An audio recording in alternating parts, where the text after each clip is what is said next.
So we're going to be talking a bit about marketing or muscle, and probably the best place to start is, what is protein actually doing? So Professor Phillips, I'll come to you to lead us off here. When it comes to protein and what role it plays in recovery and in getting people towards their training goals, what is going on? Yeah, well, I think we have a short video to help us out with this one, so we'll start with that.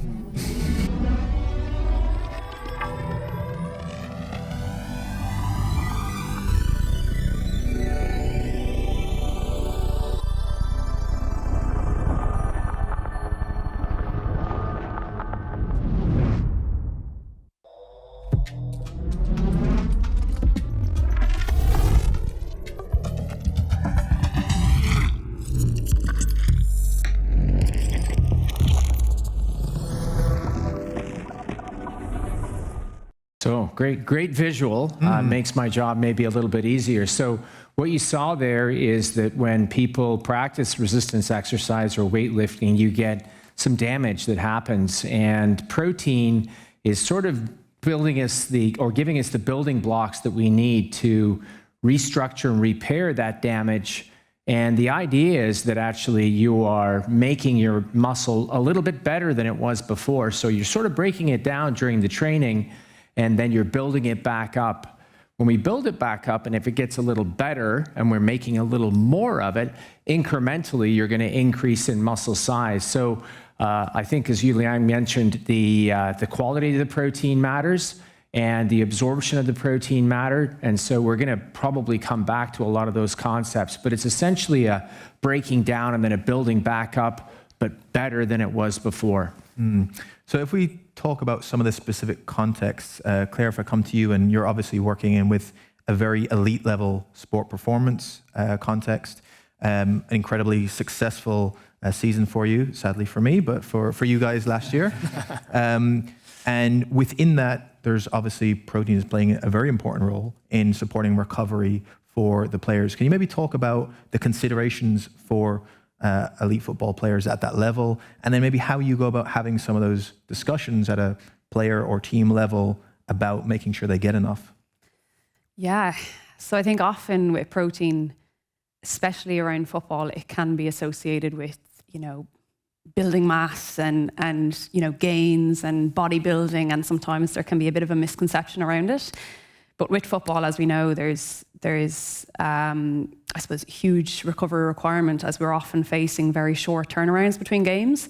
So often 2 to 3 day turnarounds between 90, 100 minutes of high intensity pitch play, really. And often we're facing like 8 p.m. kickoffs. Away in Europe, for example, coming up, we have, in the space of 7 days, we have 3 away games. One of those games being in Turkey. So we're away on a Saturday, away in Turkey, then playing on a Tuesday or Wednesday night. You're getting home at sometimes you're getting home at 2 a.m. Next game is in 2 days' time. So these players have to recover so quickly. So because we're on the go quite a lot, we need to find really, I suppose, easy, practical ways of getting recovery in on trains, on buses, on planes, after games. And I think another challenge that we face, particularly in team sport, is appetite. So these players often struggle with appetite, struggle with facing into big plates. So I guess our jobs as nutritionists and practitioners are to find solutions that can help these players meet recovery demands, but also meet their protein requirements. So often what we do is we're looking at snacks are a big one, because often in a training day, these players could be training or in rehab or in the physio room or out on pitch or in gym, and then they're in the pool. So a big part of their day is actually busy. So we need to fill the gaps between those meals with snacks. So I like to vary up the different sources of snacks as much as possible to prevent monotony and boredom.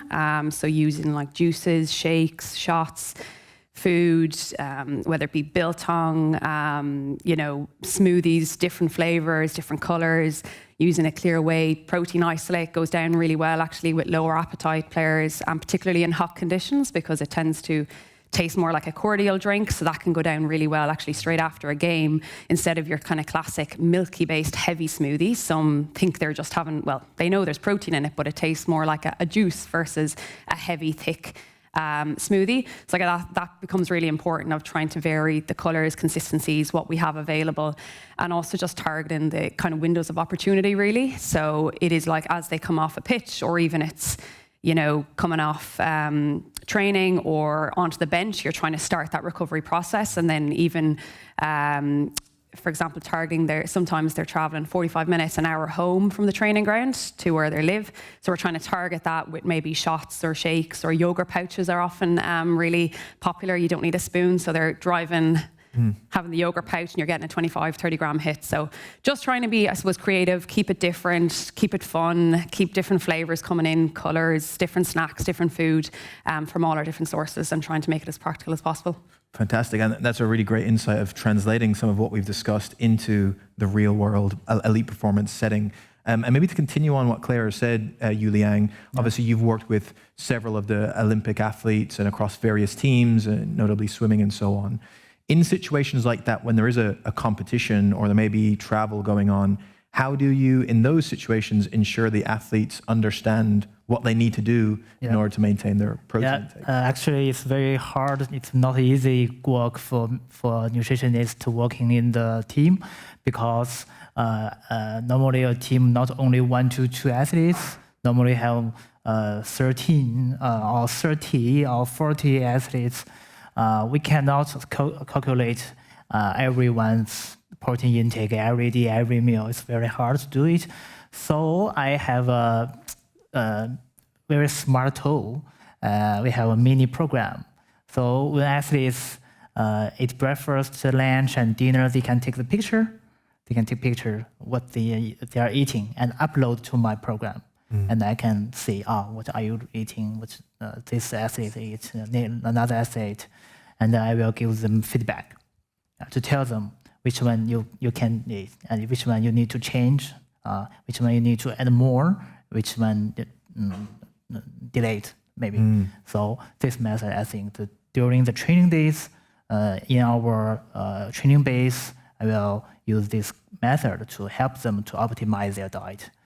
And during competition, I think it's a little bit difficult, because the restaurants, I cannot get the information from the restaurant immediately.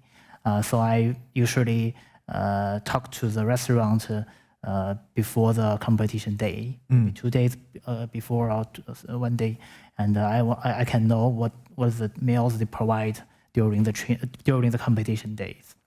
And I also tell our athletes to upload the picture to me, and also can help them to optimize.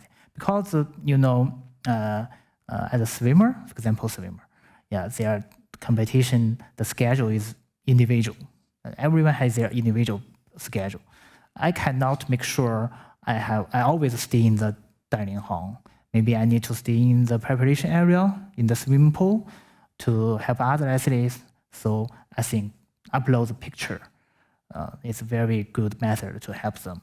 And I also prepare some snacks, foods, protein bars, protein shake, or carbohydrate sports drinks in the preparation area. Not only Team China, but also Team US, Team Australia, Team France, many teams all do this. I think it's a common situation nowadays. It's very good for athletes. When athletes meet the anti-doping test, maybe it will very, very late, even in the 11 o'clock in the evening, until to the 11 o'clock in the evening. So they also need to take some food. At that time, I will prepare some protein food for them before we come to the swimming pool. And another one is during the travel. Many swimming competition, not in China, in Europe, for example, in Budapest last year, in Fukuoka is okay, or in Doha, in other countries. We have a long flight, need to, So I also prepare some food, including protein food for them during the flight they can take. Because the meal on the plane maybe not enough for them. So I will prepare this. Yeah. Yeah, so this are what I do for them. Yes, fantastic. That's a really great insight of the links that you're going to there.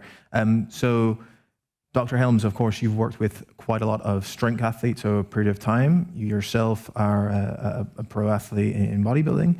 And so within that context, of course, we have these guidelines we've talked about. We've talked about, of course, getting that from various different types of food sources. So where does supplementation come in at all on a practical level? When is that something that you might have indicated with potential clients?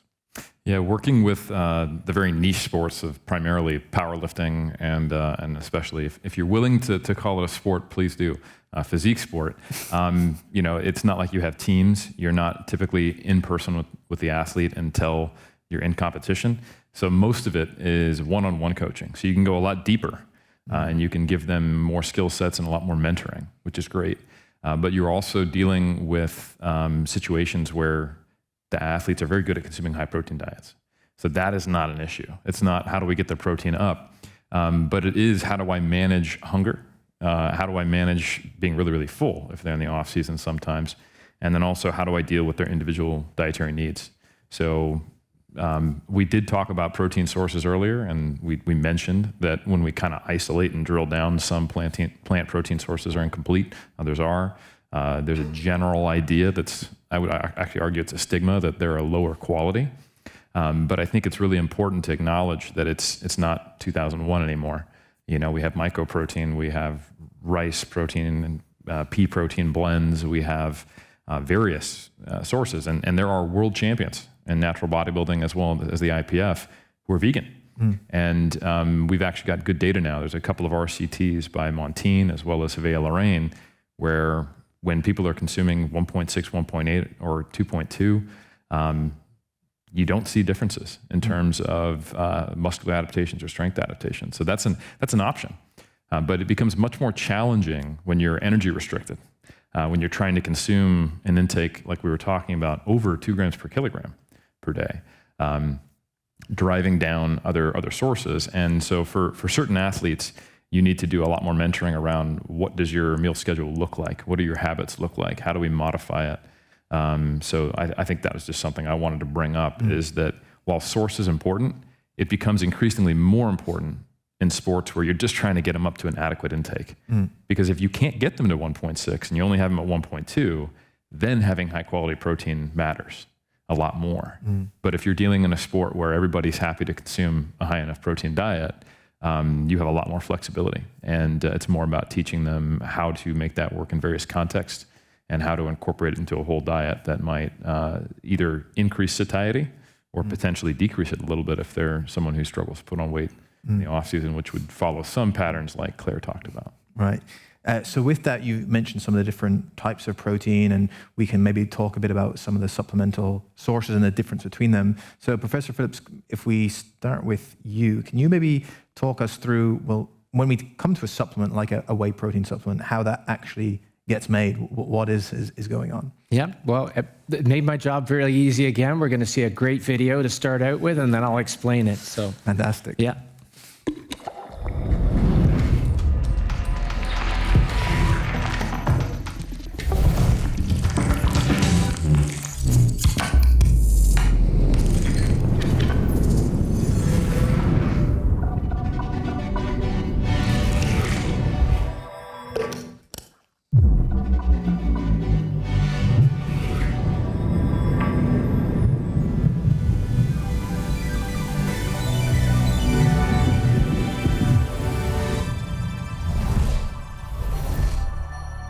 The video is fantastic. And I mean, I think what it does is it shows us that within milk protein, there are 2 different types of protein. One is whey, the other is casein.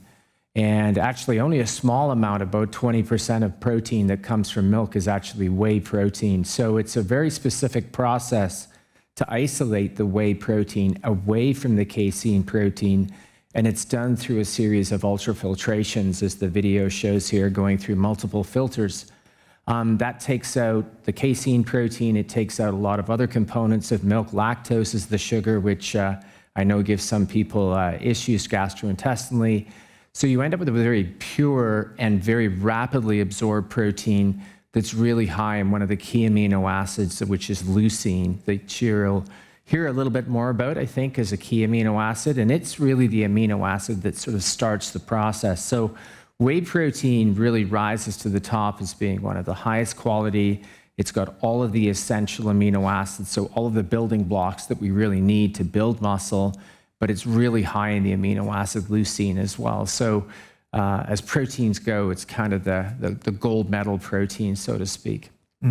So when it comes to then selecting supplemental protein sources, and I have to ask you, Claire, in your situation, obviously there is major repercussions if someone selects a protein that is, or a particular type of product, let's say, that could cause issues for players around anti-doping, or could be tainted with something, even from a safety profile perspective.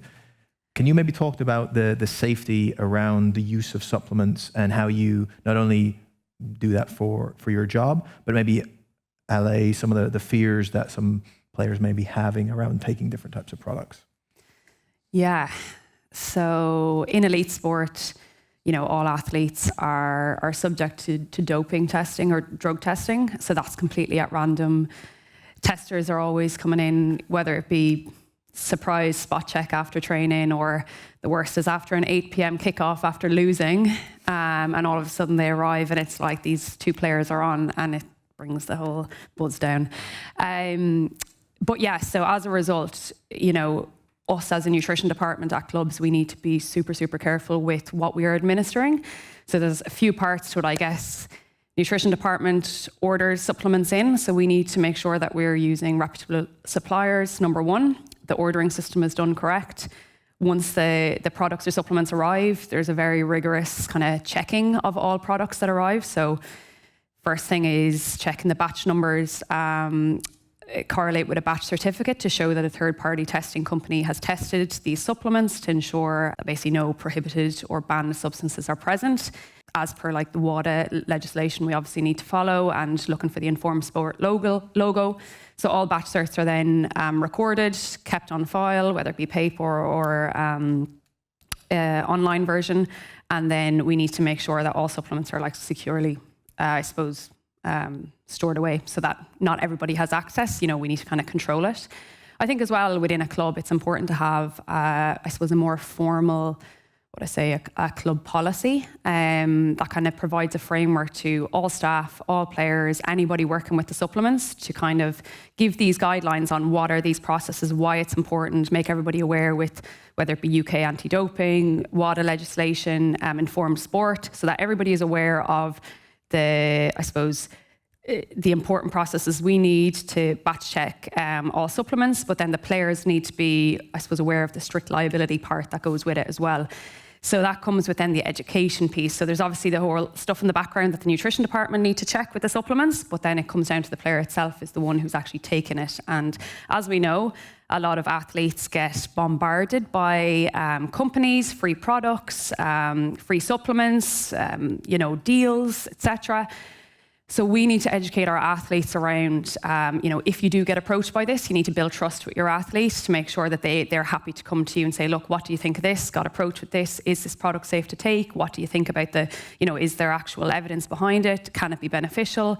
And you're building that relationship that ideally, I hope that we can educate our players that they are only taking supplements that we provide at the club. And if they're interested in, learning more about a product or some new kind of adaptogen or whatever it is on the market, that they'll come and ask, what do you think of this? I've got approached by this, or I've read about this. Can I get your advice? Is it something you can source for me? We have a discussion, and if it's something that we feel, okay, maybe there is some benefit here and it might benefit you in particular in your position or your performance, let's give it a go. I'd be much more comfortable with obviously me or my nutrition department, like sourcing that for them, batch checking it, going through the right process, and then administering it to the player. So it's kind of it's a bit of a minefield, but I think it requires a lot of collaboration between departments because we have a lot of staff, and a lot of staff can speak with players, and a lot of people have opinions. And we know that in today's age, there's supplements everywhere. There's new stuff coming out all the time, and people are reading articles or seeing social media posts or whatever it is. It's a constant, conversation. Did you see this? What do you think about this? So it's just trying to keep it under wraps, really. Keep a policy in place that everybody's aware of, both players and staff, and you build that trust with everybody. And then, the education piece, I guess, for everybody is important to make sure we're kind of minimising that risk of anti-doping at all costs. Yeah, and as you mentioned, the education piece, for anyone that you might see on screen, part of that, there's actually a great video you'll probably find somewhere on social media of Clare doing some of this behind-the-scenes stuff with some of the players. I remember there's a few of them on exercise bikes, and you taking the opportunity to do some of the education around this. So it's great for any aspiring sports nutritionist to check that out.